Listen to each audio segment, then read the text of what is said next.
Dun, dun, dun. Dun, dun, dun, dun. Here we are. Take 2. Because the first time didn't take. Hi, Carlene. Hello, Alma. How are you? Delicious. Yeah. And so is this. It is is. this whiskey that we're drinking. It's yummy. We recorded these stories that we're about to do like 2 weeks ago. And if you're paying attention to our Instagram and our Facebook, you'll know that when I went to edit at the beginning of this week, the whole audio was like pretty much trash. So, wah. But we get so to we're do doing it again. Do-over. It's okay. Do-over. Do-over with a whiskey night. Yeah. My I just wanted to, because you're not going to get to hear this, I bought this really cool wine on the last episode. It was called Phantom, and it played into our episode. But you and posted my story. it. Yeah. Did I post it? I think you posted a picture of it. I can't remember. Oh, yeah, I did, huh? I think so. I did. All right. I have my story. I love how I get something in my head. And see, now at least I know, like, I'm going to look that up right now. What? That I don't argue with you. I just look it up right now and look it up. You're all right. so funny. Have you had any really good readings lately? I mean, there are always good readings. Well, I mean, But, you know, like something that's like freak the shit out Yeah. of you? No, nothing like that. But I will say, my house is so freaking active. is it? That something happened the other day, and I texted the kids, and I was like, all right, this happened. And then, God, what was it? And then I realized I debunked it. So I was like, okay, I don't have a ghost doing that to me. But they are making a lot of noises in Right. my house. Like somebody's really trying to get my attention. Like making a lot of,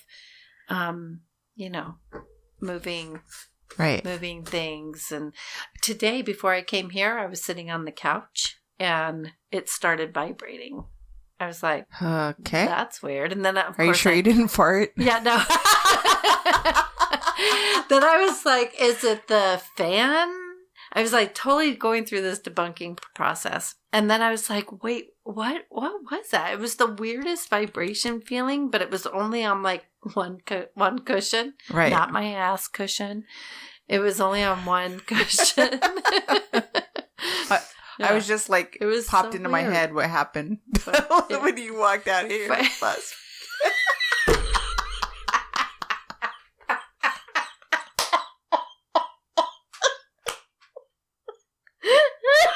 Is that the first time I've ever done that to you? Almost been blessed. We're really close now. Oh my god. I heard the booty clap.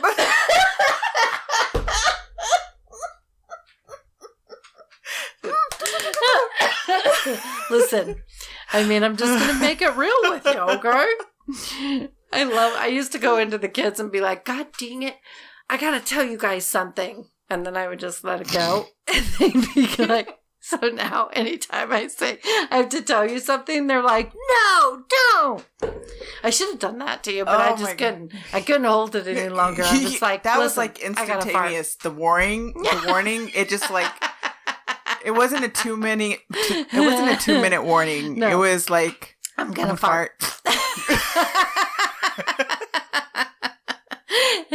Yeah, there was no tighten of the butt cheeks or anything. Oh my god, that was hilarious. It was that was hilarious. I must have flapper. laughed for an hour after that. Even the next day, I woke up and I was like, because your reaction to it was hilarious. You're like, your butt clap.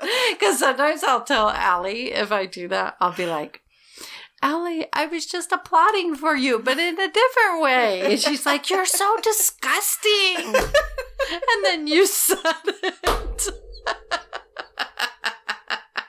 We think alike. Oh my god, that was hilarious. That's Okay. hilarious. All right, we have cleared the air and we can move on now. Yeah. Yeah. Because we were Yeah. super serious. And the last time we recorded this, I'll speak for myself. I was so sober. No, Like, I it was just, sober, yeah. We were It like was super sober. Like it was just like, couldn't even. just did our stories. We just did our stories. So it was probably meant to be that we have to do this over again. So here we go. All right. I'm going to tell you, I'm just going to get into it right now. Go. And go. And go. Drink. You got to prefer... You have to pretend that you've never heard the story before. I barely remembered my story, so I'm not going to remember yours. Oh, God. All right. So mine is on the Phantom Killer murders. Wait, can I tell you something? Yeah. So I was talking to a client yesterday or the day before or whatever, talking to the client, and it was a guy, and we're really deep into conversation, and I had And you farted. No, but I made an abrupt movement, and my hernia popped out. Oh my God.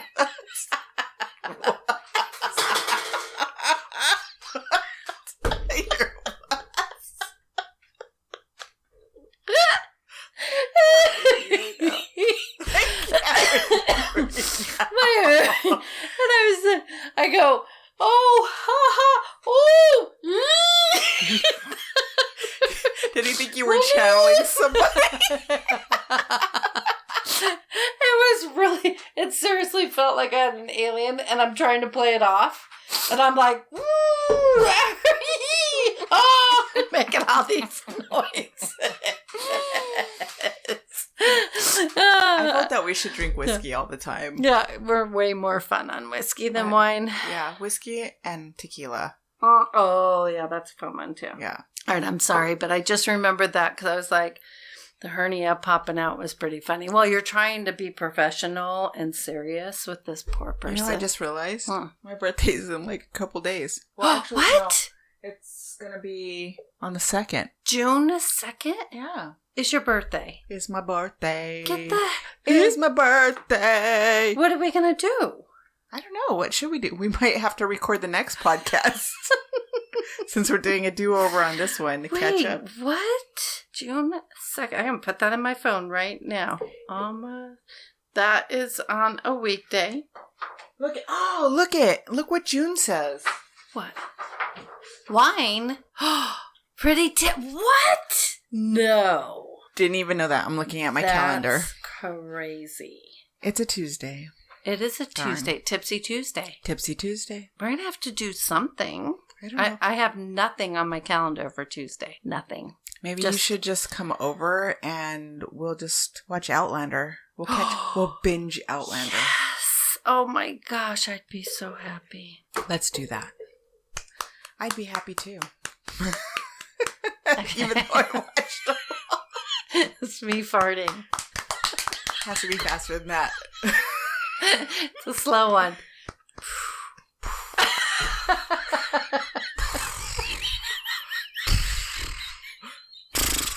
Our whole podcast is about Carlene farting. Oh, because Alma doesn't fart.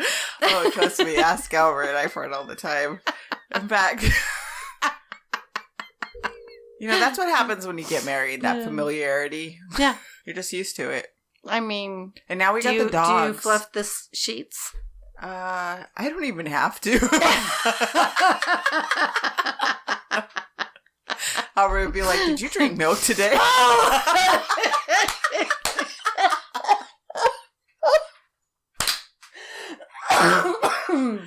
Okay. Oh my God. And we digress. That's amazing. I think we should just do this for the whole podcast. We should talk about farting. Oh my God. Have a whole podcast about farting. Okay, so hold on. I called a radio station. Pull my finger. You almost did. I thought you were pointing.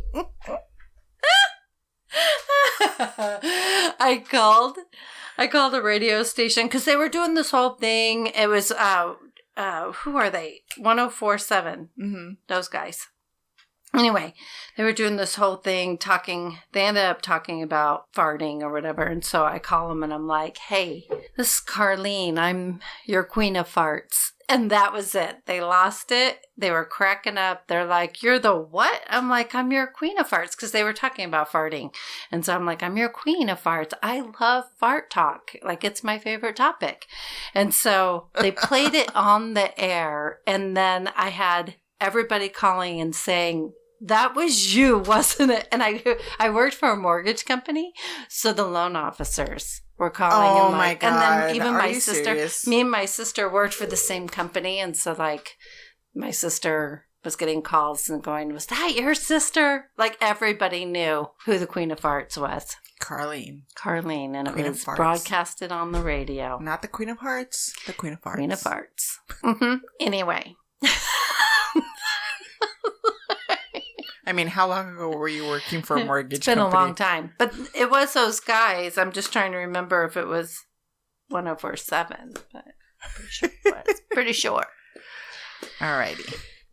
Okay. Are you Okay. ready? Are we Okay. ready? Are we ready for my story? Oh, Time for a thank story. You. The bell. The bell. So it's the Texarkana Moonlight Murders. Wait, say that again? The Texarkana Moonlight Murders. Okay. It was a string of serial murders that took place right after World War II in Texarkana. Texarkana. Texarkana. Because I remember when you said that last time, I was like, Right. I've never heard of Texarkana. Yeah, it's like literally right on the border of Texas The and border? Arkansas. The border. The border. The border. All right. Border Okay. Yes, I of remember. Texas Okay. and Arkansas. So it's a twin city. They have their own municipalities, like each on each side. Each side has their own police department, their own, like everything. Yeah. Okay, I do remember you saying that Yeah. last time. Okay. Of course, this is before authorities would start referring to such killings as serial killings. The town is characterized by many of the articles I read during this time as a sleepy town where people rarely lock their doors at night. So this is like 1946. World War II has just ended. So they didn't use the term serial killer. That's No, right, no. because did we do a story? One of us did a story where they were actually talking. Was it that movie that I watched that had to do with my story with Angelina Jolie? Oh, it probably was. And they were talking about categorizing, like, oh, that would be a good category to put. And they were talking about serial killers using serial Oh, yeah, as right. a label. Sorry, but When was that? I but can't that remember was the time like, frame. That was probably the 20s, like 20s, 30s, wasn't it? oh shit! How come I can't remember? I can't remember Did either. I write it on this? Maybe. Gosh, I've written a lot of stuff. Oh, this was Pokemoke Forest. Jeepers, girl. Pokey. Pokemoke. All right, so I'll let you know if I find it. Okay. So if you've ever watched the 1976 slasher flick, The Town That Dreaded Sundown, this is going to sound familiar to you. Oh, wait. Yes, because you'd had me watch it. Yeah. Oh, my God. Okay, now it's all coming back It's to me. all coming I back. swear I have So amnesia. it's like I'm telling the story brand new to you. It is. It seriously is. I'm telling you. I That have makes me feel so amnesia. much better. Yeah, no. Yeah. All right. Mhm. There was also a 2014... 1928. 1920. I know. It Yeah. was, Okay, you're good. All right. So there was also a 2014 movie by the same name. Both were, of course, mostly fictional. So here's the real story. Okay, so hold on. By the way, if anybody goes to watch this movie, Right. what was it on? The Town That Dreaded Sundown. Was it on Prime, though? I don't know. I 'cause think I you know- watched it on Prime. Did you? Because I found it on YouTube. So if you don't have Prime, you can find it on YouTube for free. And it's very Hokey? hokey, but it's good because you know it's based on real. Yeah. But Kinda. a lot of, yeah, kind of. Yeah, kind of. I mean, they took their own liberties with it, but Right. And they for the say most that. part, yeah. For the So, most yeah. part. Okay, sorry. He's okay. Both were, of course, okay. So here it is. The first incident takes place on February 22nd, 1946. Jimmy Hollis, 25, and his girlfriend, Mary Jean Larry, 19. So 25 and 19. Back then, Back then, that's how it that was. was, I mean, the fact that she's 19 is awesome. She's an adult. Yeah. My grandparents' love story is a little bit more questionable, but Oh my God. um She was 13. He was 42. yeah, it was pretty freaking close. No. Yeah. Her name was Mary Jean Larry, 19. They'd gone on a double date that night and dropped off the other couple and pulled off on a secluded road just out of town, side of town, known as Lover's Lane. Okay, there's So- like a lover's lane in every Town. city. Right. Yeah. Of course there was. And especially back then. I mean, what they used to call That's all it, they necking. did. Okay, yeah. Like people like to think they were so innocent back then. They were not. Not. They were not. No. There were just a lot more Catholic adoption agencies out there Mhm. for those poor children that were born out of wedlock. Yeah. At about 11:55, okay, so this is about 11:45 when they pull off into Lover's Lane. At about 11:55 p.m., a man wearing a white cloth mask which resembled a pillowcase with eye holes cut out appeared at Hollis's driver's side door, and he shines a flashlight in the window, which in the movie, which I finally watched again, he doesn't do that. He's not with the flashlight. He just kind of like comes up to the window. Yeah. Something like that. Hollis didn't know it was a prank, so he tells the guy he has the wrong person, mm-hmm. to which the guy in the mask responds, "I don't want to kill you, fella, so do what I say." But he did want to kill him, it seemed like, He orders them both out of the driver's side door, and then the guy who will just start referring to as the Phantom, which my wine was called the Phantom, and it was so good. Well, let's pretend like we're drinking it. Okay. Oh, Phantom red good. Wine. Mm. Phantom red wine whiskey with Pepsi. Yours is with Sprite. 7-Up. Yours is blonde. Blind blonde. I mean, it kind of got 2 layers to it. It's kind of cool. Oh, it was much cooler, but okay. Enough of that. Alrighty then. Okay. Good. So back to sweaty balls. I don't want to kill you, fella. Do what I say. Sweaty balls. Should we do the whole podcast like this? It's ASMR. I don't know. It's picking it up. It sounds much better than the last few podcasts, I'll tell you that much. It's like ASMR. You can listen to this while you're going to sleep. Yes. We'll quietly give you a scary story. We should do that for Halloween. Let's do it. Let's do it. Okay. We're weird. We are weird. Give us another drink and we'll get weirder.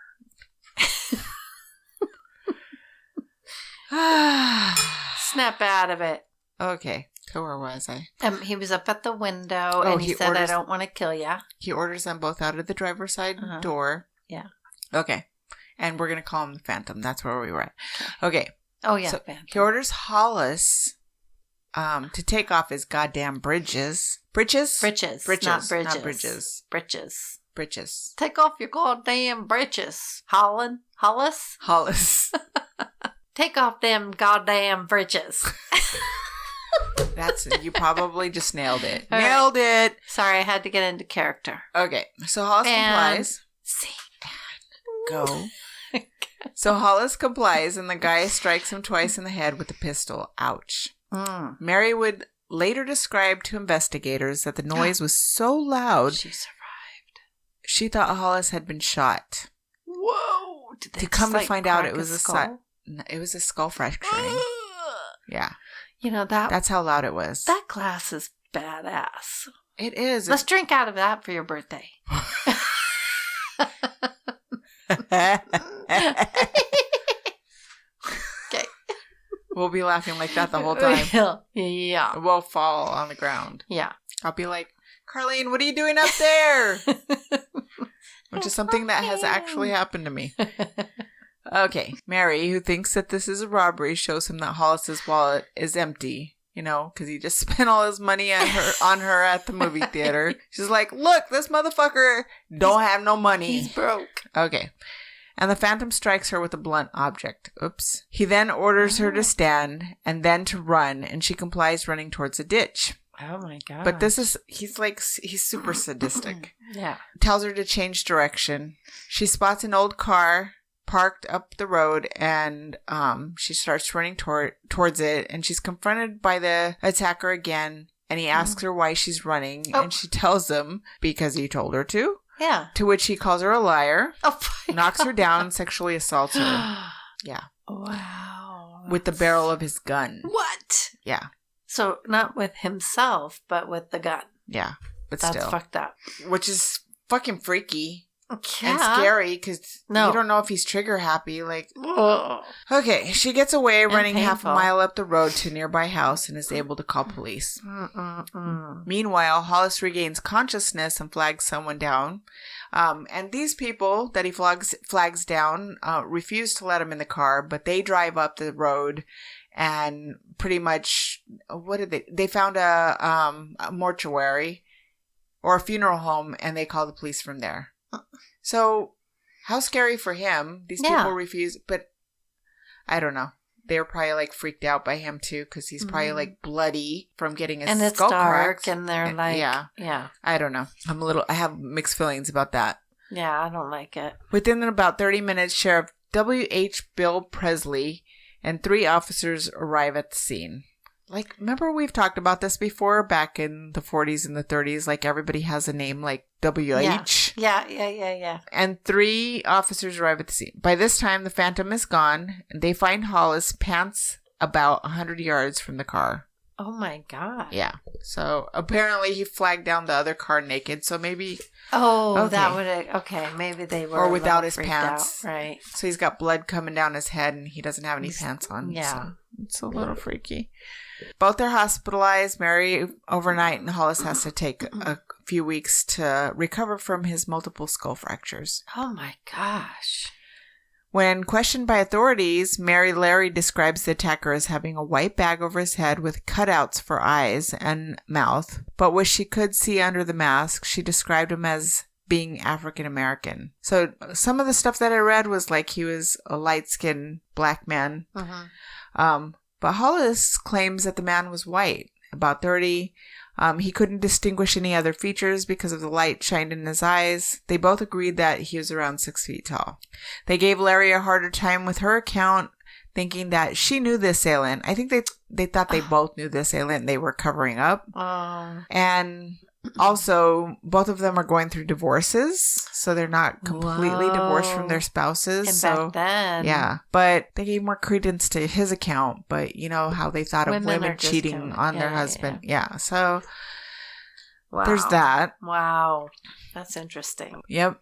Jimmy Hollis was quoted as saying, "I know he's crazy. The crazy things he said made me feel that his mind was warped." The police didn't really investigate further, thinking it was pretty much a one-off, like just a crazy person.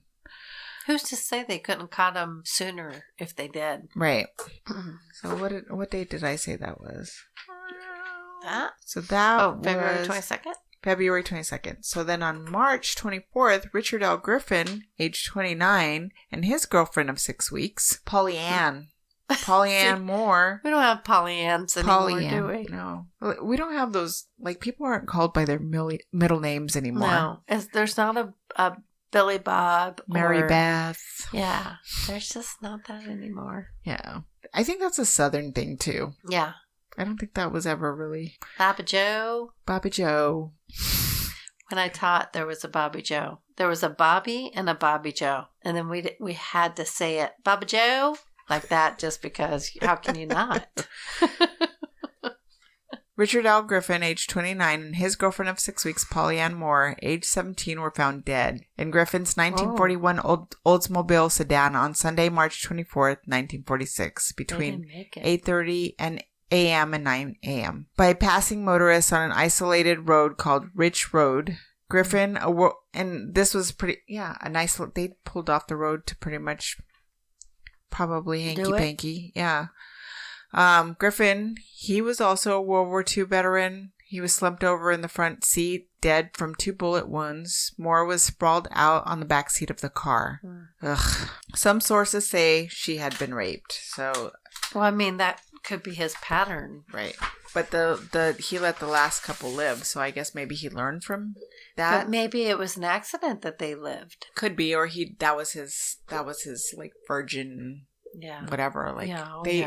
Because a lot of these cases, they just like, what do you call it? It escalates. Yeah. Well, that happens though. Right. Yeah. So, and shot in the head. However, the rape part doesn't jive with modern reports of the attack. A blood-soaked patch of earth outside the vehicle pointed to the fact that they had been killed outside the vehicle and placed back inside. There were no footprints, thanks to rain that night, but the police were able to find a .32 caliber slug. Actually, so he did all that and then he staged them? Yeah.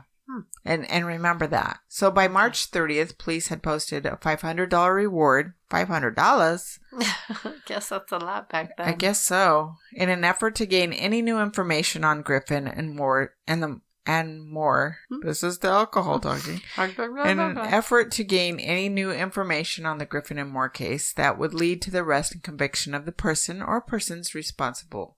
However, the rewards yielded no fruitful clues, suspects. Instead, it produced about 100 false leads. Oh, yeah. Then on April 13th, 1946, Betty Jo Booker, Betty Jo, age 15, so she's a kiddo, was playing her alto saxophone in her regular weekly gig with her band, the Rhythmers, at the VFW Club at West 4th Oak Street around 1:30 a.m. Sunday morning, April 14th, her friend Paul Martin, age 17, arrived to pick her up from the performance. The friends stopped at Spring Lake Park, which was just a few minutes from Booker's Sussex Downs home. The following morning, Martin's body was discovered on the edge of North Park Road. He had been shot 4 times. 1 bullet entered the back of his neck and exited through the front of the skull. 1 entered through the left shoulder, 1 went through his right hand, and the final one went into his face. The search party was assembled to look for Booker. 6 hours later, her body was discovered behind a tree around 2 miles from Martin's body. She had been shot once through the chest and once in the face. Oh my God. Yeah. That's a hatred. Yeah. And it looks like with him, at least, there was a struggle, obviously. There was, definitely a struggle. It was as if her body had been staged, her coat buttoned up. Remember we were talking about? Yeah. Yeah. Her coat buttoned up, her chin, her hand, in her coat pocket. The weapon used was the same as in the first double murder, a .32 automatic Colt pistol. I think I need her. She's a good support dog. She said she was to go home with me. She's like, I don't know how she'd like your cat, though. She said, I need to sleep next to you. My poor mama. Okay, so law enforcement was unable to locate Booker's saxophone at the crime scene. The saxophone was eventually discovered around 6 months later, on October 24th, still in its black imitation leather case in an underbrush near where Booker's body had been found. She had also been raped. Jeez, this guy. He can't get a date, so he's got to, commit murders and rape. I don't even think it's that. I think he's just got, some sort of anger issues. He's just messed up. While the Phantom was on the loose, Texarkana was like a city under siege. Residents armed themselves and curfews were set for local businesses. Theories spread wildly about the Phantom killer's identity, the killer's targeting of couples and lack of other identifiable motives such as burglary or revenge. Led many in the area to believe that the killer was some sort of sex maniac, quote unquote. I mean, is he that, or is he just a serial killer? But he's got to have some, he's getting off on it in some way. Right. But he's not is he actually having sex with these, or is he using an item? I don't know. Because, the barrel of a gun. Right. On the first one. Right. Or he escalated to actually sexually assaulting them. Yeah. Ugh. The gun shops were selling a buttload of ammo, and townspeople were rigging their homes with homemade booby traps, like Home Alone style, with pots and pans and alarm systems. Who made up the word booby trap? I don't know. That's a good question. Doesn't that sound weird? Booby trap. Where does that word come from? Booby trap. I might have to look it up. Yeah. Maybe look it up. I think I will. It said some women opted to stay in hotels in town while their husbands were away on business. Then on May 3rd, 1946, just before 9 p.m., Virgil Starks was sitting in his living room on his 500-acre farm listening to his favorite radio show. His wife, Katie, 36. So this is a much older couple. She's probably the oldest female that we've read about here. Had given him a heating pad for his sore back, and she was in the bedroom lying down on her bed when she heard something in the backyard. So she asked Virgil, turn that radio down. Virgil. Tells him to turn it down because she hears something. I found booby trap. Did you find booby trap? What is it? What's the etymology of that? Approximately 1590, the word began appearing in the English language as booby, B-O-O-B-Y, meaning stupid person, slow bird. The phrase booby trap originally applied to schoolboy pranks, but took on its more sinister connotation. Yeah, during World War One. Anyway, I think there's more to this, so I'm going to keep researching while I'm listening to you read. All right. So she tells him to turn down the radio. Seconds later, 2 shots were fired, hitting Virgil in the back of his head. Ugh. Katie didn't hear the gunshots, but she heard the sound of breaking glass. And So when wait. she went to check what happened to Virgil, He's definitely dead. well, right in that moment, he stands up and then slumps back into his chair. She runs to the phone the police, and then she's shot twice in the face from the same window. Gosh. One bullet enters her right cheek, exited behind her left ear, and the other went in just below her lip. So I'm just giving you these details because she keeps going. Oh my God. What breaking a her badass. jaw and splintering out several of her teeth before lodging under her tongue. Oh my God. And after all that, somehow she manages to get away. She heard the killer coming through the kitchen window, so she turned around and ran through the dining room, through the bedroom, down the hallway, through another bedroom. I mean, how big is this house? No kidding. And then into the living room and out the front door, leaving behind a virtual river of blood and teeth throughout the house and across the street. Poor thing. She's barefoot. She's still in her blood-soaked nightgown. She runs across the street to her sister-in-law and brother-in-law's house, and nobody was home. So she runs another 50 yards to A.V. Prater's house. Prater answered her call for help. She gasps, "Virgil's dead." Then she collapses. Oh my gosh, that poor thing. Yeah.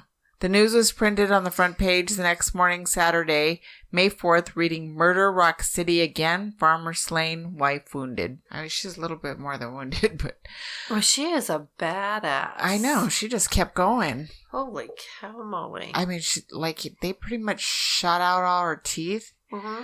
Okay. I mean, imagine getting shot in the face and being able to, function at all. I mean, it had to be pure adrenaline. Oh, yeah, 100%. Like, when all that was over, she probably just slumped into a ball. That's when she was like, crash. Ugh. Immediately after reports of the slaying spread, blockades were set up several miles northeast and southwest on Highway 67. Sheriff Davis called in officers from the entire area to help in the investigation, including 2 agents from the FBI, Captain Gonzalez, which in the movie, it was Morales. Like, he comes in, they make a big old to-do out of him. And the way his name is spelled is really weird. It's Gonzalez. I've never weird. seen that spelling. Nope. And other Texas Rangers, Sheriff Presley and his deputies, Sheriff Jim Sanderson from Little River County, Arkansas, state police, local police, and many others in the house. Investigators found a trail of blood with scattered teeth, like we talked about before. One in the dining room. On the dining room table were Miss Stark's supplies for making a dress. Gonzalez, after seeing the virtual river of blood, stated, "It is beyond me why she did not bleed to death." She was determined. There were only 2 bullet holes in the window, leading Sheriff Davies to believe an automatic rifle was used. Investigators, so this was a completely different gun than the last few crimes. Yeah, because the last few crimes, it was a handgun, 32 caliber Colt, yeah. And this one's a rifle. Mm-hmm. Investigators declared that after the killer shot Virgil, he waited patiently outside the window to shoot Virgil's wife. So, until she went to the phone, that's when he went. Sheriff Davis stated that although his murder could not be directly linked to the Phantom because the caliber was a .22, it is possible that the killer is one and the same. So they weren't even sure it was the same killer at that point. Although there were many people questioned, the one that many believed to have been the killer was a local man named Yule Swinney. Yule. Don't do that to your kids. Yule. Max Tackett, a 33-year-old Arkansas State Police officer, a rookie at the time, realized that a car had been stolen on the night of one of the murders and that a previously stolen car had been found abandoned. On Friday, June 28th, 1946, Tackett found a car in a parking lot and he pretty much stakes it out, waiting for the person who left this car to come back for this car. Dang. And lo and behold, someone came back to it It was 21-year-old Peggy Swinney. So he ends up arresting her. She tells him that her husband is currently out of town. I mean, she pretty much spills the beans. Currently out of town trying to sell another stolen car. What? They catch up to him. The man was Yul Swinney. Soon after arrest, he reportedly made what might have been incriminating statements about being a murderer, such as a fear of being sentenced to the electric chair. Oh. Wait a minute. What? Yeah. Why don't I remember any of this? You don't remember this? Where were you? I don't know. Okay. And we were sober. Well, okay. Okay. Okay. Says when police questioned Swinney's wife Peggy, she confessed. I like that long pause in there. Says when police questioned Swinney's wife Peggy, she confessed in great detail that he was the Phantom Killer. What the hell? And that he had killed Betty Jo Booker and Paul Martin. They do not do this in the movie. Yeah.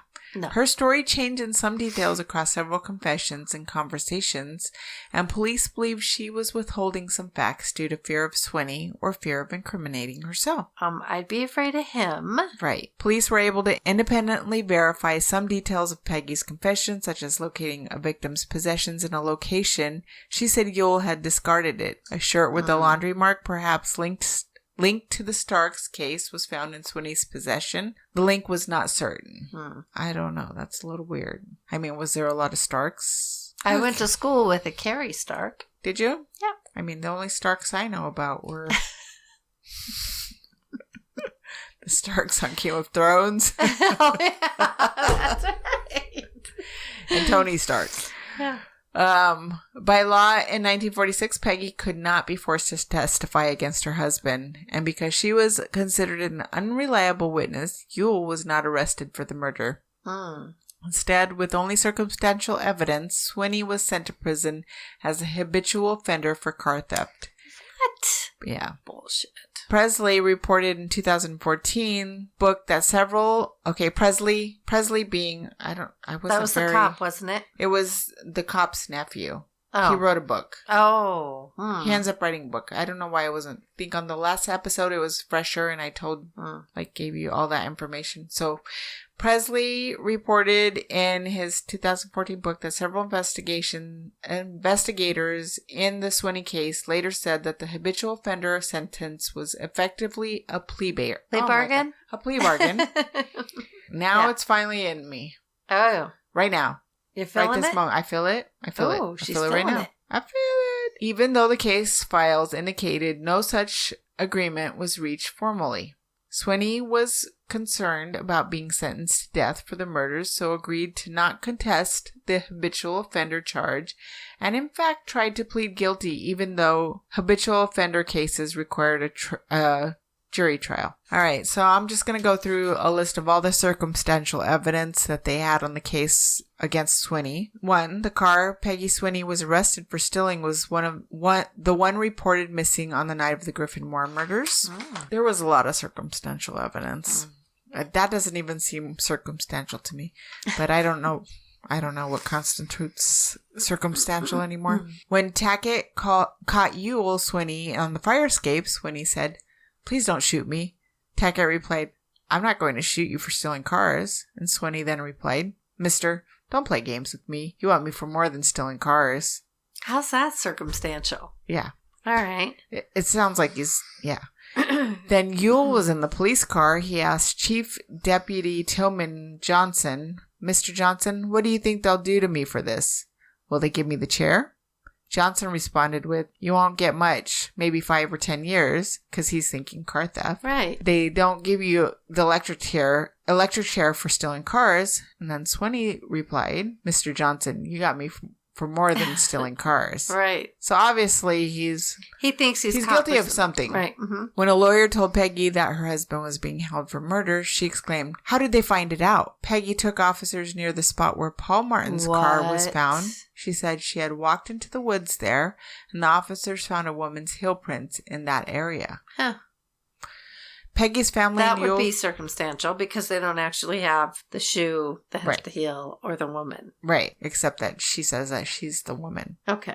Peggy's... but it's still circumstantial It's because still she takes it back and circumstantial. she ends up not testifying to the fact because she can't testify. I mean, if they against her actually husband. had a shoe, Right. they might be able to say that it's True. something. Peggy's family and Yule's brother-in-law believed... I've seen people... They've put people in jail or in prison for way less evidence than this. So, I... You know... Because sometimes he you must have can... known somebody. Okay. Oh my God. We may have to do my story later. There's updates on the Lachlan or whatever her name is. Oh! What is Lori... Yeah, Lori. Vallow. Vallow. Where did I get Lachlan? I don't know. I don't know either. All right. But anyway, that they can base a case on her on circumstantial evidence if they need to. Right. If they have enough of it. Because there's... If they're good, you know, It might be just the way that case is, like, laid out because... the Jesse Shockley case. Oh. That was all circumstantial Right. because That's they true. didn't have a body. Right. That would have been like the everything. Right. Otherwise, a lot of it was circumstantial evidence that put her away. And just think, okay, so we were talking about this the last time. They actually had fingerprinting during this time, 1946. Yeah. I forget about And that. I didn't realize that fingerprinting went Yeah. that far. It even went further back than that. I But didn't know that. unlike now where it's like a database and it's all done through computers, you literally had to go through fingerprint cards and like match them one by one. I mean, which Right. had to be a painstaking like process. Yeah, So, I mean, it probably wasn't widely used at the time. probably not. Okay, where was okay? Sorry. Peggy's family, Yule brother-in-law. I believe Yule was okay. Peggy's family and Yule's brother-in-law believed Yule was the Phantom. Police found a khaki work shirt in the suspect's room with a laundry mark of the word Stark, which I mentioned before. In the front pocket of the work shirt, slag was found, which matched samples found in Virgil Stark's welding shop. So, like when you're welding, slag is what they use to weld the pieces together. Oh, okay. All right. Yule Swinney previously owned a .32 caliber Colt automatic, but had sold it in a crap game, which could explain why. He switched weapons? Yes. I mean, anyway, he probably would anyhow. Right. To try and not get To caught. throw them off, Yeah. right? Yeah. While being accused of murder, Swinney remained silent instead of pleading his innocence. Peggy Swinney confessed her husband's actions, revealing very detailed information, including some information officers already knew and some they did not. So Oh, she tattled on her hubby. She wanted him to get caught. something. But Then he there, was probably doing shit to her. you know, people with that. Oh yeah. Okay, so if in fact he is the murderer and he obviously has some sexually repressed issues, I wouldn't doubt it. So some complications with this: Yule's fingerprints did not match any of the latent prints at the Booker Martin crime scene. Peggy Swinney recanted her confession. The Texas Rangers and Sheriff Bill Presley were not convinced that Swinney was the Phantom. But his nephew later on, like after he's pretty much like, there's a book out there. He's done all the research. He thinks that this is the guy. This makes me want to get the book. Yeah, I totally want to get the book and read it. Okay, Swinney denied being the Phantom and never made a confession. Officers including Bowie County Sheriff Presley, Miller County Sheriff's Texas City Chief of Police Runnels, and both state police departments worked day and night for 6 months trying to validate Swinney's story of her and her husband's whereabouts. They deduced that Peggy was not telling the truth and that on the night of the murder of Booker and Martin, the couple was sleeping in their car under a bridge near San Antonio. So there's that. So that was another one of the problems. Unknown as either a sick prank or a true confession, an anonymous woman, this is later on in 1999, she contacts the family members of two of the victims, once in 1999 and the other in 2000, apologizing for what her father had done. But Yule Swinney was not known to have had a daughter. What? Yeah. Okay, dum. Yeah. So, and then the Phantom Killer killed 5 people, injured 3, all in 10 weeks' time. He was never heard from again, although some believe that there are links to a 1948 cold case involving the disappearance of 21-year-old Virginia Carpenter from Texarkana. However, Swinney was in prison. I don't know how to spell. Let me do it. I don't know. Okay. All right. He was in prison during that time in 1948 when this person was murdered.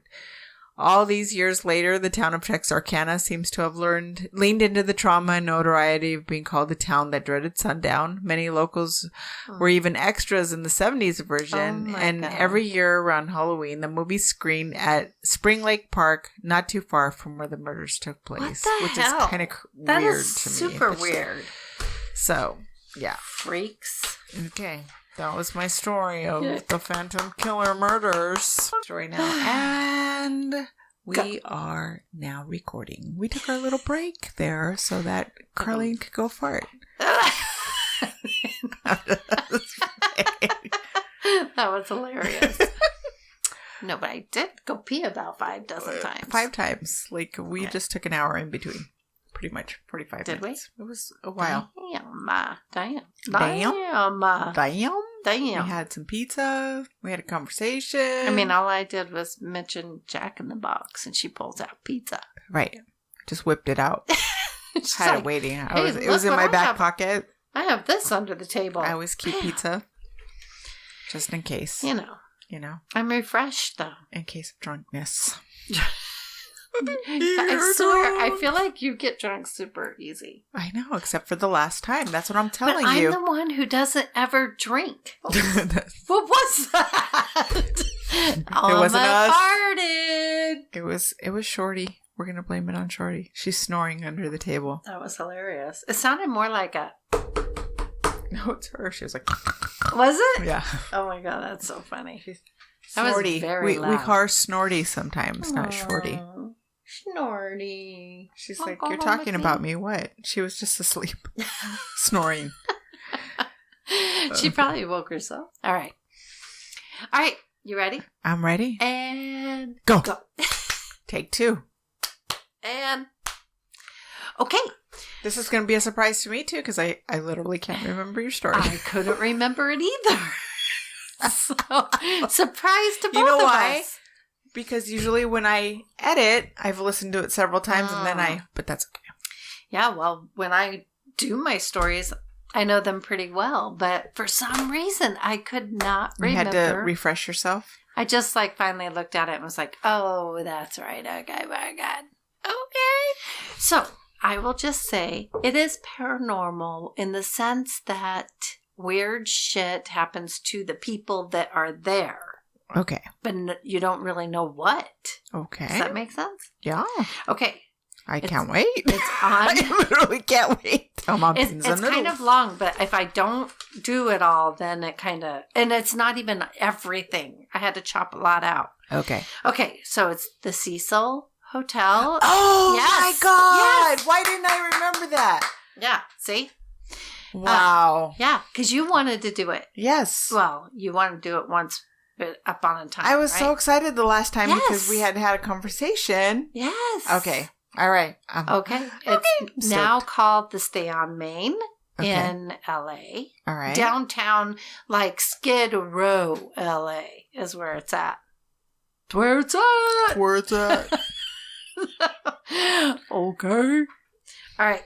Anyway, it was also the inspiration for, what is it? American Horror Story? Mm-hmm. Yeah, for their hotel series. Which I did not watch, but I did see the previews for it. And I was like, I don't know if I saw it or not. I'm telling you, I only watched the first 2 seasons. And then, I started watching the 3rd season. And I was like, I was kind of turned off. So I just don't like watching them by myself.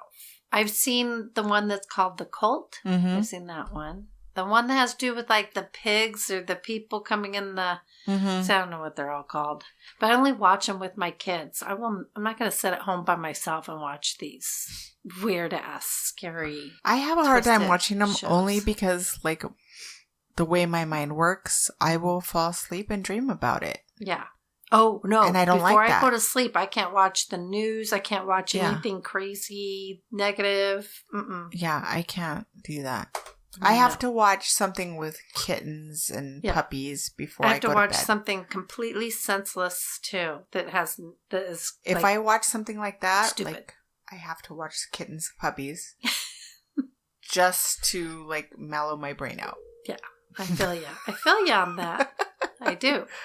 Although I hear do my- like stuff like that. It just, Yeah. it got really, I mean, it was dark. It is super dark. So it was like, it got. Oh, I watched the circus one or Yeah. whatever. Mhm. I watched that one too. Mhm. They're very, like, who thinks of this shit? So demented. That first season, though, was really good. What was that It one? was so good. It was the house. Oh, okay. Yeah. Like they're, Which happened to be in LA. The haunted house happens to be in What? California somewhere. What? Yeah. Wait, It's on. for real? It's in LA. Like a for real house? Yeah. It's a real house. Did we but do a story on it? No, we haven't done the house. What? But the hauntings aren't. Oh. Yeah, but it's on the tour. It was on the tour of haunted houses. And I can't remember which came first, the chicken or the egg. Huh. But yeah. Interesting. I'm Yanni. No, Yanni. I know. Okay, I'm going to move this plate. Okay. All right. All right, so. Okay, so the hotel was opened in 1927. Since 1931, it has gained a reputation for, see, this is the crazy thing. Like, it's not like it has murders and suicides, but it gains a reputation for weird shit. Right. Okay, so it gains a reputation for suicides and other violent deaths. Just as it began, it quickly was hit. Okay, so it's like it was built on cursed land. Because, like, just as it's like this beautiful hotel's built in 1927, then the Depression hits. Well, that was the same thing with the San Carlos, right? Yes. The Depression hit right after the hotel was built. Kind of like that. So it's like, what kind of throws that at them? Does it have to do with the people that are building it? Right. Does it have to do with the people? Does it have to do with the building or the land? I don't know, because actually, like, if you think about it now, it's surrounded by ick Mm-hmm. with all the homeless and, because it's called Skid Row. Right. It's even got more homeless people now. Right. So, like, that whole area is just the Well, there's a lot of stuff in Hollywood, too, that's pretty the freaking crazy. Yeah. I mean, yeah. Is it Hollywood or it's downtown LA? It's just Downtown LA. Yeah. Which Okay. is yeah. I mean, they kind of all blend together. Mm. So the Depression hit. It was something else that happens. Like, I have to clear my throat a lot. Okay. So the last time before we started talking about this, you started talking about the scratch on your arm. I did want to Oh my catch gosh, that. that's right. because when we started talking about this on the last episode, it got Yes. weird. Oh. I can't remember exactly what happened. Oh, I got chills. Yeah. And then you told That's me about right, the I scratch. have the Oh, scratch. I started getting that pain in the side of my head. Remember? Like I just- Yes. out of nowhere, like I got this Yes. sharp pain in my And head. then I was like, I had these 2 scratches, which you can barely see right here. The scratches, it wasn't my cat. it was while you were It was researching. while I was doing this. That's Yeah. where Yeah. Ooh, good memory. Yeah. Ooh, I got chills. I couldn't remember your story, but now we started Yeah. talking about I it. couldn't did. remember it either, but Yeah. I was doing something, and then I remembered, because I remember feeling it. It was like burning or whatever. Mm-hmm. I was like, Shadow wasn't on me. She wasn't near me. You're right. The scratch. And then here's what's weird is our whole thing was messed up. Our whole, The whole episode. yes, Dun dun dun. dun dun dun, the whole thing. Scrapped And it. we were kind of listening in every now and again, which was We what- were checking it because I remember saying we like, were should we check it? concerned. Yeah. we were concerned that it wasn't coming out right. All right. Well, here's our test because we tested it and it was crystal clear. Yeah, Everything we'll have to sounded great. We'll have to check it again before we. If anything, it's the story. Well, we will find out. We'll find out. It's creepy. Creepy. On November 19th, 1931, Manhattan, which is not Manhattan. Manhattan, But we're saying it like we're coming from the south. Manhattan. Manhattan. Now you have me I paranoid. can't, it's hard to let go of it now. I know, I can't either. All right, anyway. Beach resident W.K. Norton was found dead. Dead. At the age of 46 from ingesting poison. Okay, now we're just going to roll right into the deaths. Okay. I'm pretty sure. So anyway, and it's a lot. So anyway, okay, so that's 1931. He ingested poison capsules. Remember that. He's not the only one. A week prior, Norton had checked into the Cecil under the name James Willis. Again, this is unusual, so pay attention. Okay. For Chicago, his death seems to be the earliest known suicide. But was it a suicide? Was it? Was it? Was it? Or did something make him think? Did the hotel? Huh? Did the hotel make him? Could it? I have no idea. Are the walls talking? I mean, I don't know. Okay, September 1932, a maid found Benjamin... Benjamin Button? Dodick? Was he like I can't in say a bathtub? Anyway. Did he go in as an adult and he came out as a baby? We're just going to call him Benjamin because his last name sounds dirty. I want to hear it now. Dodick. Dodick? Dodick? Dodick? Dodick? D-O-D-I-C-K. Dodick. Sounds dirty. Dodick. Dodick. Anyway, Benjamin okay, Dodick. enough. Anyway, he died at age 25 from a self-inflicted gunshot. Okay. Another suicide, supposedly. Okay. Anyway, he shot himself in the head, they said. No suicide note was left behind. Okay. Okay, how often does that happen? Not very often. No. In late July 1934, former Army medic Sergeant Lewis D. Borden was found dead in his room at age 53. His throat was slashed. Ooh. With a razor. Now, come on. Did he do them to himself? That's what they say. Okay. He left several notes. Okay, so he kills himself by slashing his own throat. I mean, it just doesn't make sense. He left several notes, one of which cited poor health for his reason of committing suicide. Okay. Right? I mean... Ew. Hold on, I just want to check something. A lot of death. The whole thing. It's all death. This is what I mean. Like, it may not be like ghosts and goblins making bumps in the night, but the whole thing is deaths. Oh, I skipped the big introduction, I guess. Oh, no. This is about, okay. You know who. Okay, so anyway, back to my story. Okay. In late July 1934, did I already do him? Yeah. Did you? Yeah. Just look at all this. Ugh. I know. So March 1937, Grace E. Margot fell from the ninth story window. Ninth story window. Whatever. She fell from a window on the 9th floor. Okay. That sounds better, huh? To her death. She died. To her death. She died. Her fall... Oh, wait. Her fall was broken by telephone wires, which were wrapped all around her. So she didn't die immediately. Okay. They were wrapped all around her. And then she died at the hospital later. And then police could not determine her cause of death, if it was a suicide or an accident. Like, did she accidentally fall? Did she lean out the window? Did she I don't know. trying to catch a butterfly? Like, what the hell? I don't know. Did somebody push her? Oh. Nobody knows. That's interesting. Right? She was in the hotel room by herself? Well, nobody knows. Because, I mean, there's nothing there to... There's no evidence to say otherwise. Right. Okay. I mean, it doesn't even say that it fell from the 9th story window. It doesn't say it was from her room. And there's like windows like down the hallways and stuff too. So it's interesting that a lot bizarre. of these hotels, you can't open the windows anymore.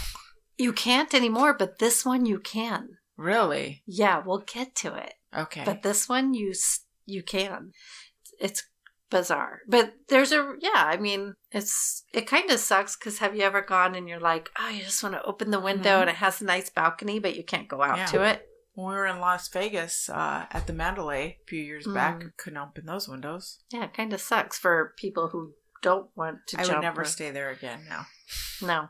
Not after everything that went down in Las Vegas. It was from the Mandalay. Oh, yeah. But when we stayed, it was way before that. You know, I have clients from that. Do you? Yeah. They're much better now. Ugh. But It's sad. I worked with them so much that when it was Dateline or something, did a whole thing on it from like the beginning to the end, that I was having flashbacks as if I was there because of all the work I was doing. I actually told the girls that. I was like, it was the craziest thing. I was like, I couldn't watch it. I had to shut it off. I was like, I was crying. I was like, and it wasn't me. It was from working with them and kind of inhaling their feelings and stuff. It was crazy. My cousin Bianca, she sat in on a podcast with us before. Yeah. Her fiance was there at a concert that night. And he still has, like, whenever that day comes up, he still has issues. Yeah. Like residual issues from that. Yeah, I remember working with one of the women. I met her mom and she was like, thank you. I'm like, thank you. What did I do? She's like, when that happened, I lost my daughter. And then she started talking to you and I got my daughter back. And I was like, oh my God, that's like amazing. I'm so happy I'm able to help her. Right. But those girls, those women are so strong what they went through and how they dealt with it. And then they were determined to not let the bad guy win and ruin their life and their future. So they even came here and went to the outdoor concert that was here. I think it was like at Tempe, Ten Lakes or somewhere. But they even came here and did that. That's amazing. It was on the year anniversary. I don't know that I could do that after all that. They did it. They were like, they texted me and were like, this is what we're doing. I'm like, you are freaking badasses. That's It crazy. was amazing. These women are amazing. So all I did was I think I just guided with spirit, and they're the brave ones. They're Yeah, just that is really amazing. brave, courageous women. I have a lot of respect for them. But yeah, it's crazy. All right, enough of that. Okay, so January 1938 is another military person, U.S. Marine Corps fireman Roy Thompson, at 35, jumped from the top floor and was found on a skylight. But wait, at the neighboring building. What? Are you serious? So, can that be gross? Oh. Like, where'd he go? He's over there. Oh my How do you end up God. over there? Are they that close together? I guess so, because it happens more than once. Okay. Something like that happens. All right, so May 1939, Navy officer, what's that, Ewan? I don't know. Like Ewan McGregor? Yeah, Neblett. I don't know. He was found dead in his room after ingesting poison. That's number 2 ingesting poison. But there's no, like, suicide note or anything. So, I know I asked this before on the last podcast, but, like, it's not, like, a certain room? No, It's just it's hotel-wide. It's hotel-wide. And that's something else. Like, if you go and want to stay in the haunted room, here's the other thing. The hotel is very secretive. Like, you know, most of these places make their money on the fact that they're haunted. Right. And so they like when ghost hunters come and stuff. Not this place. Like, if they catch anybody wandering around with their GoPro or their phone or whatever, they send security up to make them go away or go back to their room. Really? Yeah. And the place is run down. Like, it is. And the rooms are, like, tiny. Mm-hmm. Like this. Tinier than San Carlos? Like, yeah. Oh, wow. Yeah, they're tiny. They're like, they remind me of my daughter's dorm room when she was in a dorm, but they're just, like, even the bathroom, the paint, it's like just dripping off the walls. It was really eerie. It just sounds like dark. Yeah. So even now that the new owners are there, like, it's not upscale. They haven't like no. gentrified And here's the thing: or... the new owners are from New York. They've like you'd think they're like, oh, we're gonna dump money into this and make it nice, but it still looks like shit. And they're super mysterious about it. And you think that they'd try and like, let's clean this area up so we can make this place nice. I mean, it doesn't sound like that's what they've done. It doesn't look like it. Ugh. Okay. Yeah, and they're not making any money on the ghost aspect of it or the mysterious side of it. I And mean, the you fact think that there's you all would these... capitalize on that, right? Right. I mean, at least. But no, they haven't. So, okay, so 1940 now. That's okay. We're not going there. We are not going there. From the stuff that I've heard, no. No. I wouldn't feel safe. So January 1940, Dorothy something, a 45-year-old. I like how you're always like something. I don't. I give up. Do we care what they're? Dorothy. No. Dorothy. Wait, her name's Dorothy. From the Wizard of Oz. She's a 45-year-old teacher. She ingested poison. Oh, okay. wow. Now, are you seeing like? Yeah. Why are all these people just like going there to ingest poison and die?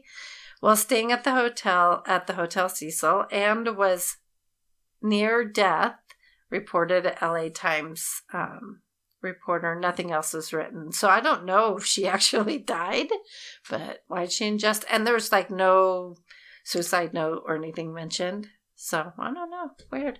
Oh, wait. Here's another Dorothy. This one, the last name matters because this isn't the same one. September. 2 Dorothys? Yeah.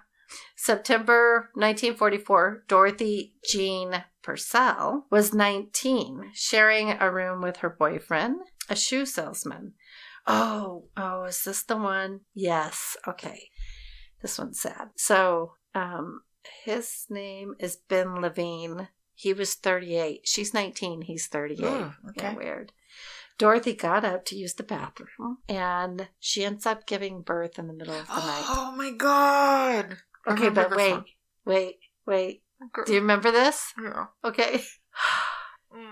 It's so sad. But she didn't even know she was pregnant. Okay, so she didn't realize she was pregnant. She gives birth. She thinks the baby is dead. Okay, but still. But why would you do this? I guess because she didn't want him to know or something, but she threw the baby out the window. Oh.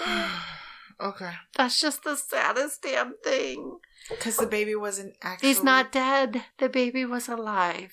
So she threw her live baby out the window and killed him. And then she was charged with murder in January 1945. And she was found not guilty by reason of insanity. Mm-hmm. I'm going to go with that. Okay. That she was insane. Like temporarily insane I think she lost her shit. She didn't know what was going on. She's 19. She was probably naive. Or maybe it's the hotel. Had some sort of weird effect. The hotel did something. Like, I think... Okay, cool. If I was like influenced... Amityville? Yeah, like if I was that. influenced to do something and then realized that my child was not... I don't know what would, like, in any, like... story that you could tell why you would throw your baby out the window. But if I realized that I killed my own child... I'd lose my mind. I just got dizzy. Stop it. You're going to mess up our audio. That was just, I'm sorry. I was just like too, like. You were inhaling it. You can't inhale it. Okay. I'm not. All right. In 1947, Elizabeth, the Black Dahlia. Yeah. Oh my God. Okay. So the person this is what happened. I had a client and they were talking about a significant. And I said, what is your significant's name? Dahlia. And I stopped for a second and went, Dahlia. Like, how do I know that name? It was from this. Right. Anyway. All right. 1947, Elizabeth Short, a.k.a. the Black Dahlia, if any of you know that story. I think we should do that one. Yeah? Yeah. That's a good true crime one, right? I've been wanting to do it for a while. But... Do it. Well, there's a couple on here that... Right. Yeah. Okay. It was rumored to have been... Oh, she was rumored to have been spotted drinking in the hotel in the days before her murder that went unsolved. This is one of the LA's longest unsolved murders. Dun, dun, dun. That's crazy. Yeah. One of LA's longest, that out of all the murders, that's the longest unsolved one. That's insane. That's crazy. Very crazy. All right, November 1947, Robert Smith, dies after jumping from, see, here we go, another one. 7th window, from the 7th floor window. He jumped, supposedly. Like, did he? Or did something, like, is there something in those walls? Like, wasn't there something with the Amityville house that did, like, poltergeist type thing? Well, Amityville, like, that one to me, I'm still on the fence whether that one was actually haunted or if the people were like trying to capitalize on that one. Oh. But the theory is that theory. that it's had like a poltergeist or Yes. something, right? See? Why can't this hotel? But there have been other hauntings where, like, whatever it was, the spirit or whatever has, like, influenced the people, like, basically, like, to do things. yeah, jumped them. Right. And taken over them. Oh, yeah. Did I tell you about the client I had that I pulled 5? Oh, what? That sounds really dark. You don't like that stuff. I pulled 5 entities out of her. Well, How? I didn't. Spirit did. But yeah, we pulled 5 entities from her When was this? years ago. It was the craziest thing. Like, she was getting migraines, and like her family thought she had dual personalities. Right. What do you call that? Multiple personality. Multiple personalities. And then I saw a video of her going in and out of the personalities, and I'm like, looks like she's channeling. You should bring her to me. And she wasn't. It was channeling. I mean, like, something's occupying her body. And Not her. Not anymore. That's crazy. So it's basically like an exorcism. Yeah, I guess so. They just, like, we had to pull, like, one, though. It, like, the last one, which was, like, the leader, didn't want to come out. And so, like, we're pulling, and then it was, like, equivalent of grabbing me. And, like, I'm not going, did something just do something? I don't be liking that shit. Like, grabbed my hand, and I was like, what the F? So then I was like, God, come, take this. And then it was gone. Be gone. It was crazy. Yeah. I don't like that shit. It was insane. I don't like that shit at all. Yeah, but she's living her life was now. it demonic or? I think it was just a facetious energies. The ones that were in there were Like just an pretty attachment? innocent. Like, But it would just, it found a weak person, a weak moment in that person's life that they could jump they just in. attached. And it was manipulating her and the other entities that were in there with her. The same. It wasn't letting them out. I don't like that. There was a kid, and there were, it was a woman and her sister, and then there was a little kid, and then someone, I don't know. Yeah, it was crazy. Okay. All right, on we go. That'll be in my book. I'm just kidding. It was crazy, though. All right, so October 22nd, 1954, San Francisco stationery firm employee Helen Gurney. Maybe it's Gurney. At age 55, jumped from the window of the 7th floor. This one's the 7th floor also. I didn't even put that together. That's insane. All right. Anne landed on top of the Cecil's marquee. 1 week prior, she had registered under the name of Margaret Brown. Remember the other one that registered? Right. So, like, some register under different names and then end up some... It's just weird shit. Right. Why are they doing that? Like, it's like people come there to die, or are they influenced? Exactly. Like, it's a cheap hotel. And the only reason I say that, because I know you're going to get to it, is the chick in the elevator. Yeah. Yes. But keep going. Yeah, we have to do all these. Okay. And this isn't even all of them. This is just like, I got tired of writing. February 11th, 1962, Julia Frances Moore, at age 50, jumped from the window of her 8th floor room and landed in a 2nd-story interior. See, you had asked if it is just certain rooms, but clearly it's not. Like, it's all over the place. She landed 2nd-story interior light well. Anyway, Moore did not leave a suicide note. She had a bus ticket from St. Louis, 59 cents in change, and an Illinois bank book showing $1,800 balance in her possession. All that was left behind. So it's like she had plans. Right. It's not like she went there to die. Does that make sense? Yeah. She had all right, October 12th, 1962, Pauline Otten, whatever, was 27 when she jumped from the window of the 9th floor. Somebody else jumped from the 9th floor. Margot. Grace. Anyway, after an argument with her estranged husband, Dewey. Dewey had left the room prior to... Dewey. Dewey. Why do people name their children Dewey? I don't know. But Dewey, why'd you leave? Because he left prior to Pauline's suicide. When she jumped out the window, oh my God. Okay, this one. This one's so super sad. Okay. So she jumps out of the window and she lands on a 65-year-old man who just was walking by. Okay. Yeah. Poor guy. His name was George. Poor George. Yeah. Killing him instantly. And they know that he obviously didn't jump with her because of like how he was positioned and all of that. Yeah. Super sad. God. So you're just walking by and a body lands on you and kills you instantly. Super sad. Anyway, June 4th, 1964, a hotel worker discovered Pigeon Goldie Osgood. This could Pigeon? Yes, this could this could be another story.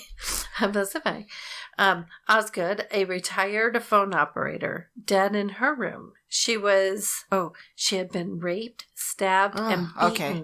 Oh. And her room was ransacked. Okay, but... That's ugly. Yeah. She was known for going around, like her name, the Goldie. Pigeon? Yeah, Pigeon. Oh, Goldie? Yeah, Pigeon Goldie, whatever. She was known for going to the park. Okay, let me just read this. Osgood was well known around the area. She had earned her nickname because she fed the birds in a nearby Pershing Square. I thought they said it was a park, Pershing Square. But some shit happens there. Okay. I'm pretty sure. In Pershing Square? Yeah, near her body was a Los Angeles Dodgers cap she always wore and a paper sack full of birdseed. Hours after her murder, Jackie B. something, 29, was seen walking through the Pershing Square in blood-stained clothes. Ugh. Okay.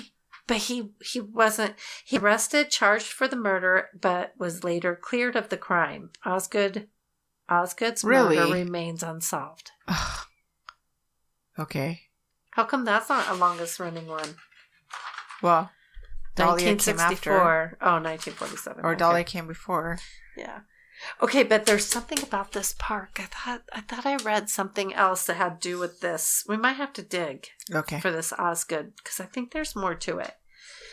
Anyway, December 20th, 1975, an unidentified woman, approximately 23 years old, jumped from her 12th floor window onto Cecil's second floor roof. She was registered at the hotel. Oh, wow. On December 16th under the name Allison Lowe. See? She registered under something else. Like, what's up with the aliases? I don't know. And was staying in room 237. I don't know why they're saying something about 237 because none of these other things mention a room.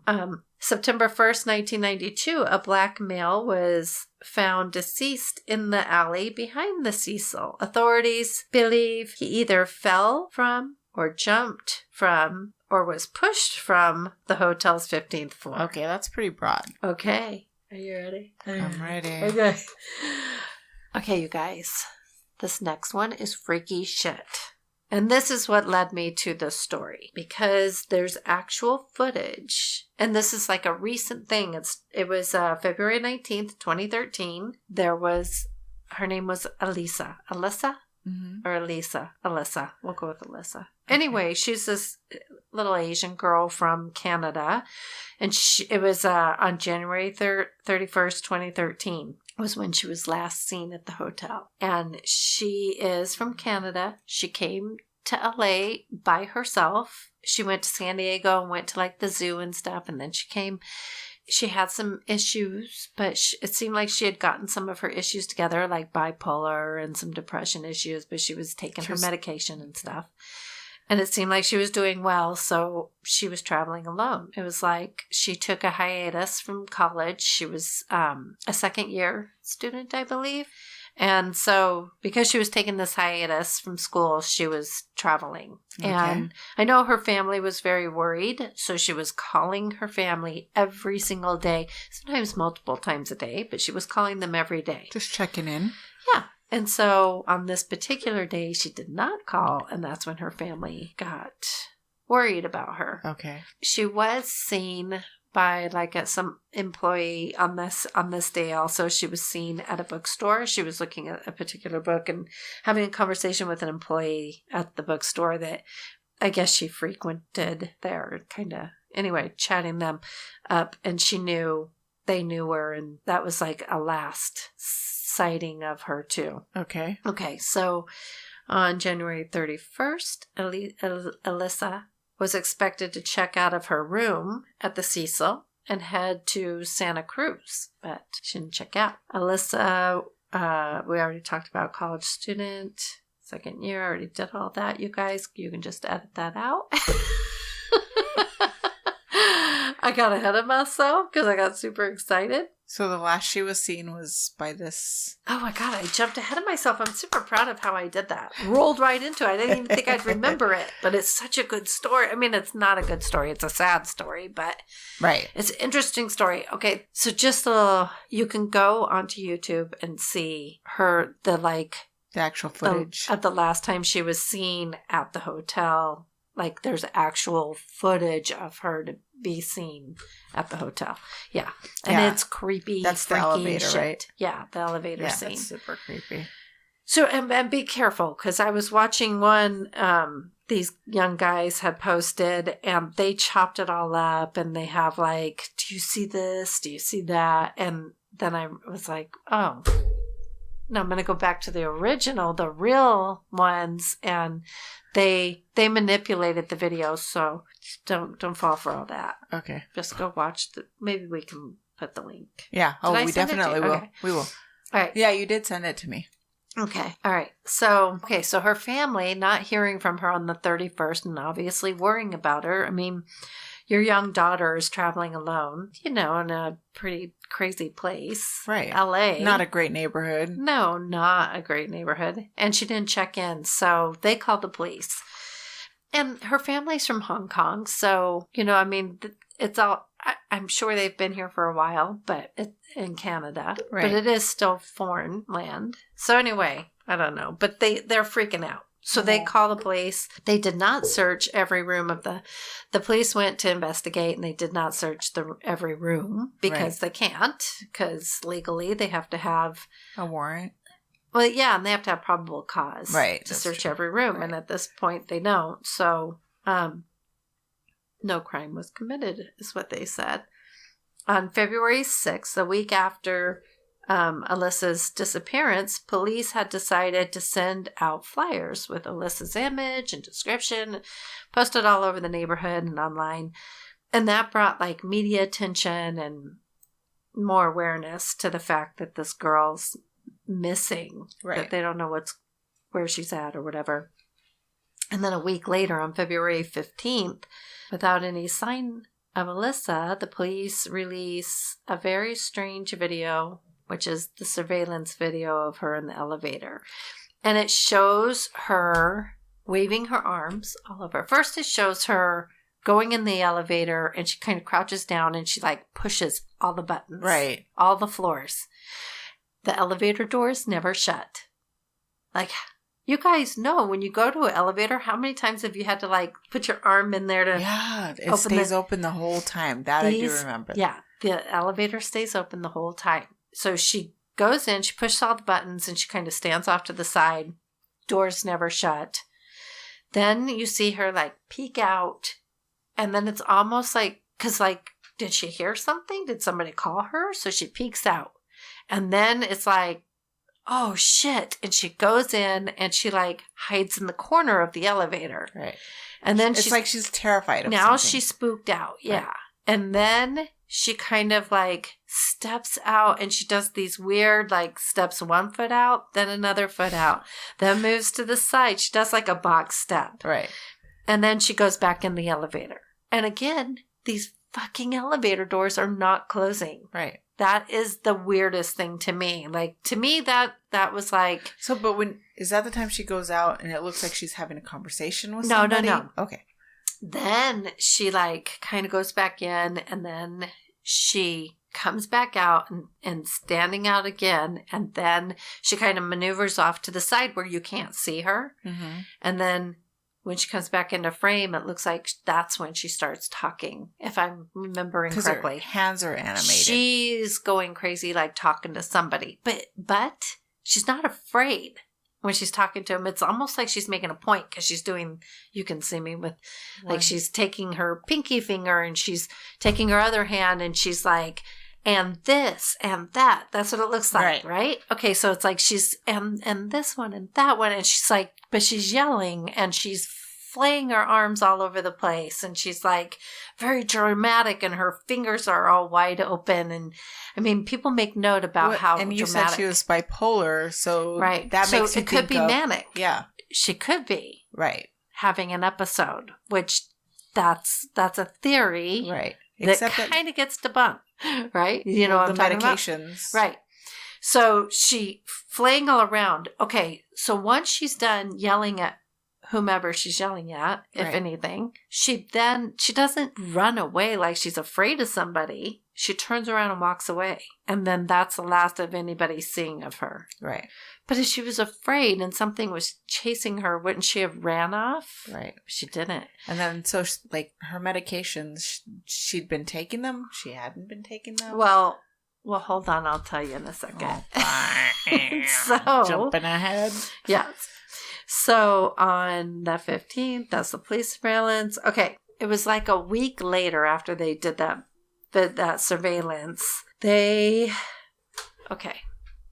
People now that are staying in the hotel are calling the hotel lobby and whatever, and they're reporting that their water pressure is really low, that the water tastes or smells funky.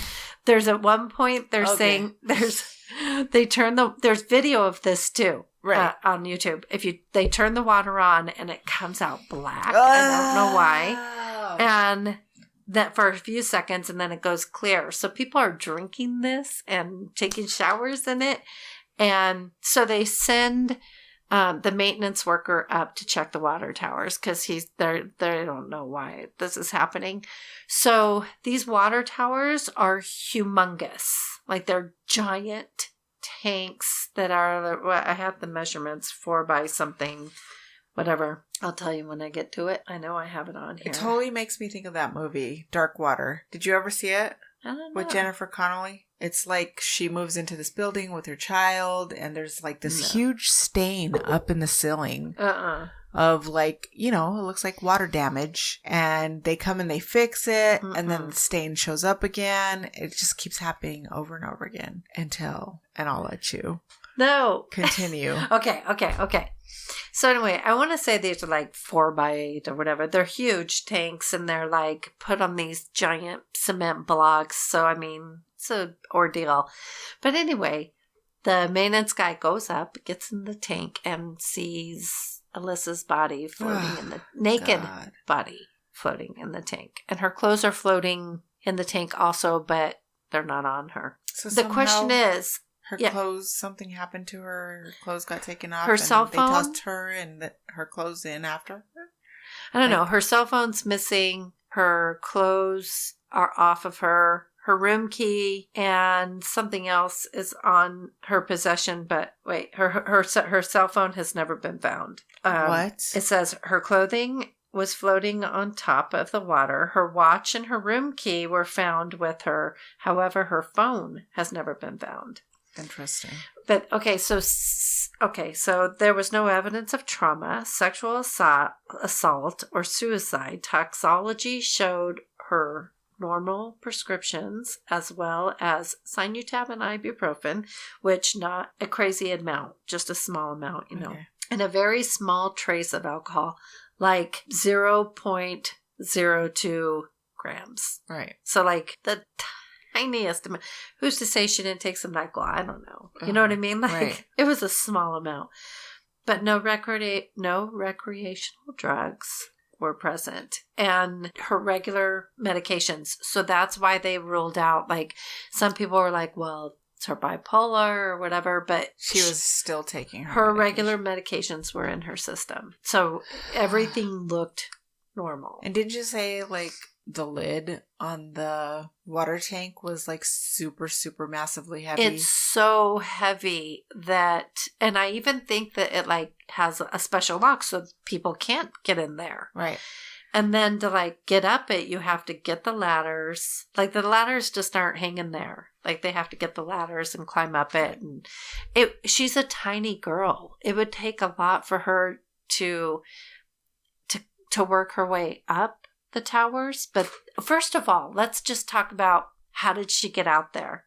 Because the door leading to the roof, you have to have a special code for or a special key. And if you don't, it sets off the alarm. So there is a window that goes out to the fire escape. So they still have those windows are still open. Mm-hmm. But even if she went out that way to get up, to get the ladders, to put those against the tank, to climb up to the water tank, then to be standing on a ladder and lift this gigantic, heavy lid. And get in. And then jump in. Like somebody would have to hold it up for her so she could get in. Well, then, right? Even if she got that open and she was able to get in, to be able to close it back, you're floating in water. So you're swimming in water. You're going to pull this giant, heavy lid on yourself. Mm.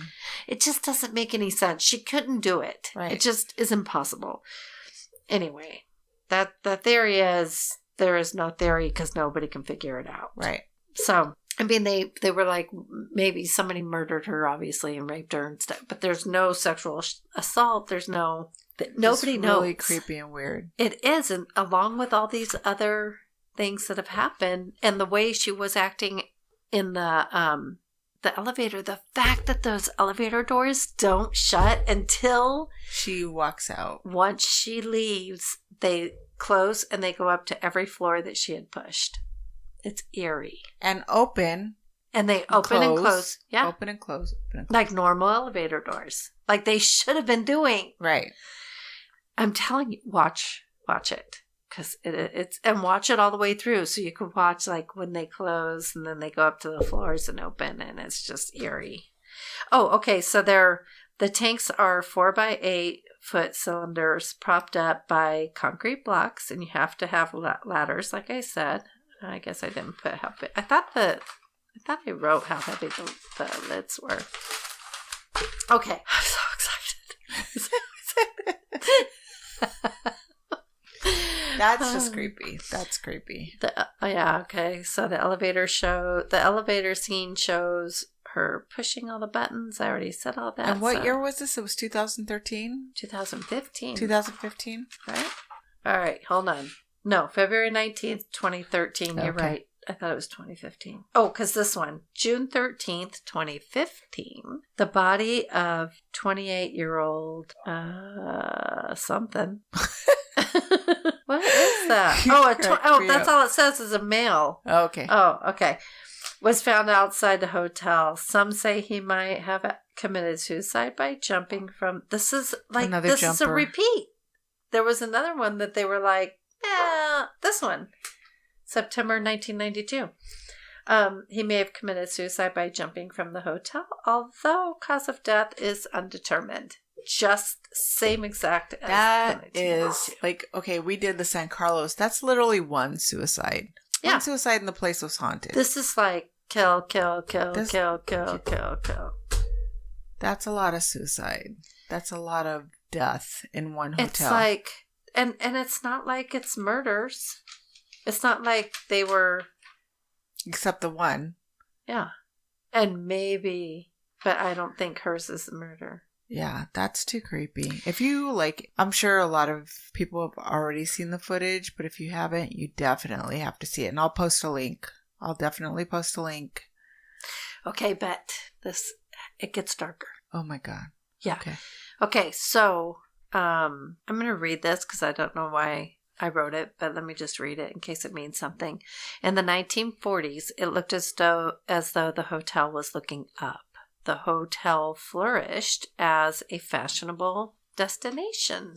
Oh, so it was nice. Okay. I mean, it does. It looks like it's a pretty, like the lobby swanky. Looks, yeah. I mean, it wasn't built to be slummy. Right. The hotel flourished as a fashionable destination, but as the nearby area known as Skid Row became heavily populated with transients, there were as many as 10,000 homeless people living within a 4-mile radius. Now that's like quadrupled more than that. By the 1950s, the hotel gained a reputation for playing host to transients and also a large number of criminals residing there as well. The criminals. So, criminals. Come on. Here we go. In the mid-1980s, a serial killer you all have heard of, Richard Ramirez. Oh. The Night Stalker. We did a story. Dun, dun, dun. That was literally our first episode ever. Yes. Isn't that crazy? Yes. Anyway, so here, this is what I mean. Like, it's so dark that even before that, like, I believe, like, it's just giving us the most recent. I couldn't get any before that, but because it says, even back here, it says 1950s, it played host to a bunch of shady characters. Right. So I think it carries something dark that it attracts. And then I think it messes with people's heads. I wouldn't even want to stay there. No. And so, so then it says, so we all know about the Night Stalker. He murdered 13 people. He lived in a room on the top floor of the hotel during much of his killing spree. So who knows? After killing someone, he would throw his blood-soaked clothes in Cecil's in the dumpster. Right. Okay. He's very weird. He would throw his clothes in the dumpster, but then he'd walk through the lobby like in his underwear or completely naked. And nobody would even raise an eyebrow to it.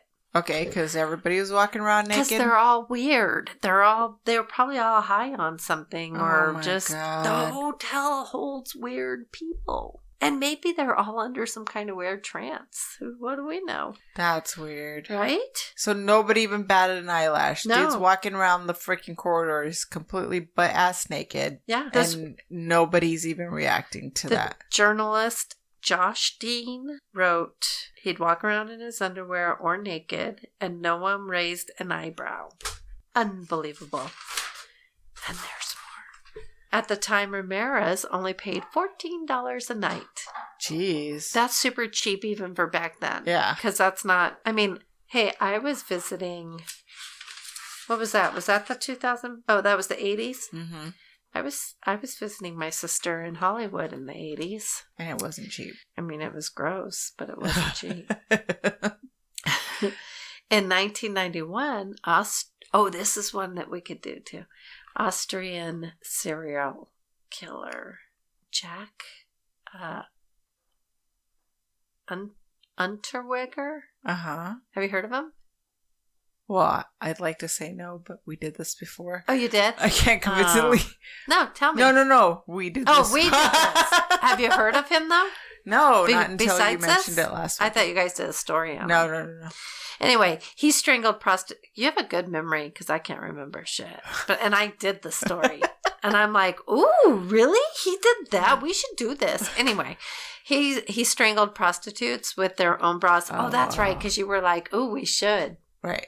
Anyway, he strangled prostitutes with their own bras. Also chose to reside at the Cecil because of its connections to Ramirez. Wow. That's so gross. Hey, bro. Can we be buds? Yeah. Hey. Because this area around the hotel was surrounded with prostitutes. By this time, Ramirez is long dead. In 1991? Right. I think.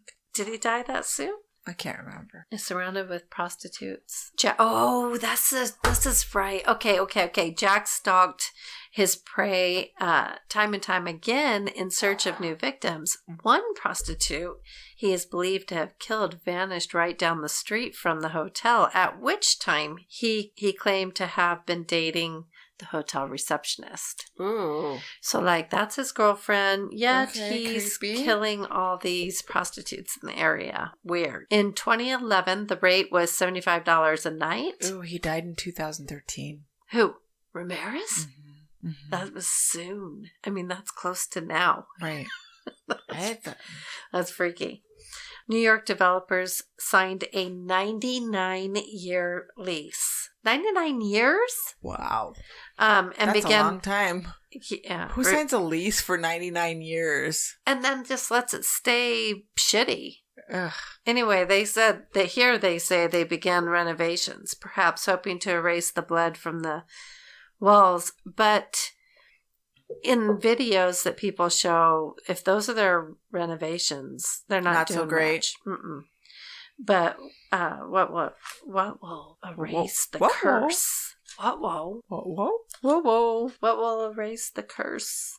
Honestly, I believe it. I think there is a curse in the foundation of that place. So, and I'm not talking about like, oh, it's on Indian ruins. Oh, I think there is darkness. Well, I mean, okay, even set aside like curses Indian and whatever, do that many suicides, like if these people like legitimately went in there and they like were suicidal and that was their last dark day and they were done, that's a lot of darkness. Just that by itself. Yeah. Because all these people carrying this, like, whatever heavy burdens made them kill themselves.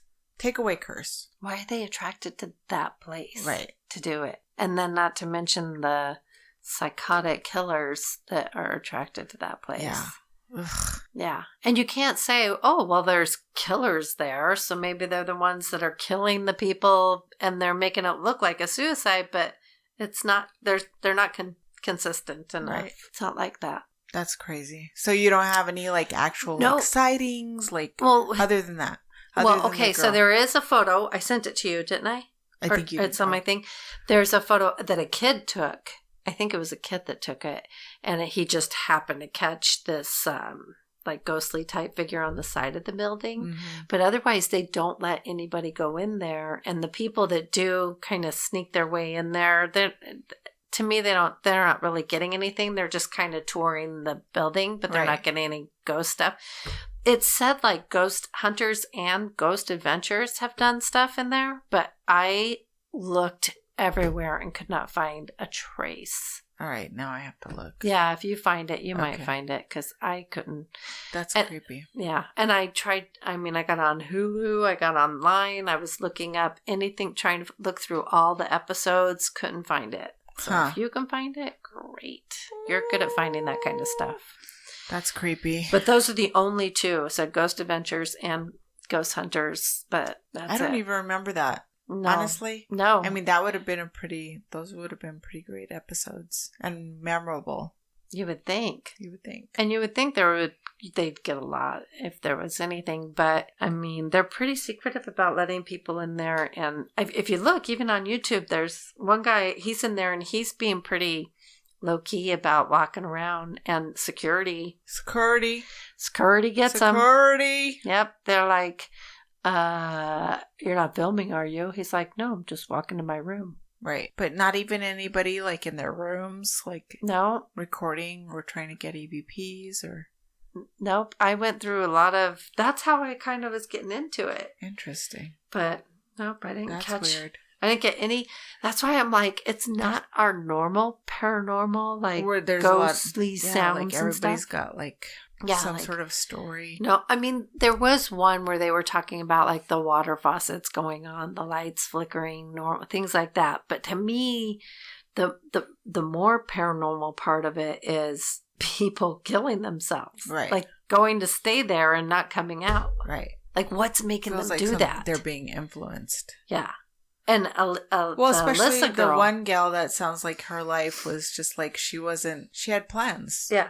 She wasn't. No. And Alyssa Lamb is her name, the Asian girl, the girl from Canada.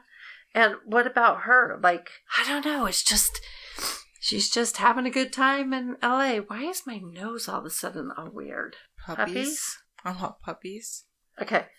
But anyway, why, so if you look it up, it's Alyssa Lam. But hers didn't seem like, she was staying in a room with other people. And then they were like, she's getting on our nerves. She's weird. Okay. So she went and stayed in her own room for like the remainder of her time there. But other than that, she wasn't she seemed like a normal college kid, having fun, hanging out with people, kind of then, just doing her thing. Yeah, that's creepy. Yeah. Definitely not a destination. No, and I wouldn't want to go even investigate it, because what if? Yeah. Mm-mm. It's too weird. But to me, that's the paranormal part. It's like you can't explain it. Right. It's fucked up. So many deaths. So many suicides. What about the ones that are going in, jumpings, like changing their names? Like yeah, why? Going in with one name, then dying with another. Huh. It's just weird shit. That is weird. That's a whole lot of thing. weirdness. And then to place. broaden it out even more, like that whole area is just full of depressing ick. It's just ick. Anyway, it that's like my happy story. Depressing dick. Depressing dick. You definitely don't want to get your dick there. Go to Disneyland, but don't get your dick there. Oh, wow. All right, girl. I'm done. That was your story? That's it. That was your story. I mean, I'll come up with something more ghostly next time, but this was pretty freaking wicked to me. That is wicked. Yeah. That's a lot of death in one place. All right. That's it. Now that we're depressed, completely depressed. All right. Say? Nothing. I just wanted to give a shout out to my niece, Brittany, and her boyfriend, the Mus. Aww. Because they listen to us. I just want to say hi. Hi. Thank you for listening. Yay. I think it's cool when you find out that people listen. It is. It's super cool. People that you love, people that you know, and it's just like a surprise. Oh, well, my friend Cindy texted me and was like, "Hey, what is the stuff to your podcast?" And I'm like, "Wait, you listen? You listen to us? I know, oh isn't gosh, it like that's so awesome?" Yeah, I love it. Yeah. I love finding out that people Or like when listen. my kids' friends say they listen. For the longest time, I was like, I didn't really even put it on my Facebook. Like, it was just kind of, I was... Girl! Like, yeah. Because people that you know are a little bit more critical, you feel like they're going to be more like, oh, okay, what's Try this weird telling thing people that you she's talk doing? to dead people. Yeah, well, yeah. That's something people are critical about. This is true. This is true. Having a podcast about true crime and paranormal, that people dig. And people dig that you talk to dead people too. So, you just have to be able to say it, because then there's also the people that don't dig it. Right. No. Yeah. There's a lot of people that are like, okay, whatever. Then you have to be like, sure. I don't care.